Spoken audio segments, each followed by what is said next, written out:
aqui, ó. Aê! Ai, criança feliz. Aquele azul, sabe do que era?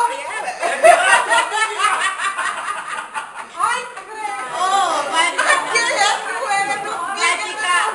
Você não tá falando do azul, que eu comi. Ai, gente, você tá falando do azul.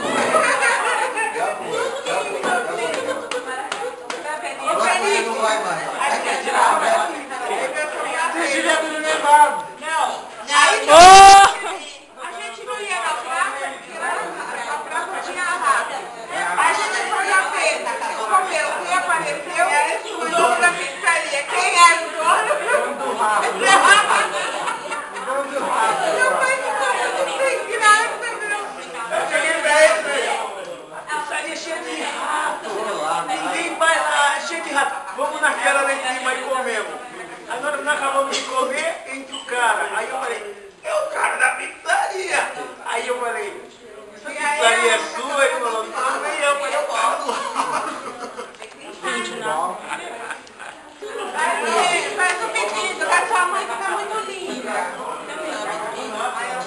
Vai fazer arroz e fazer ali, e fazer... tem que cortar de baixo pra cima pra dar sorte. Tem que cortar de baixo pra cima pra dar sorte.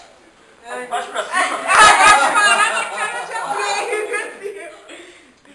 Meia, meia, desce, meia. Ó, faz o pedido assim, ó. Eu vou passar na carta dessa vez.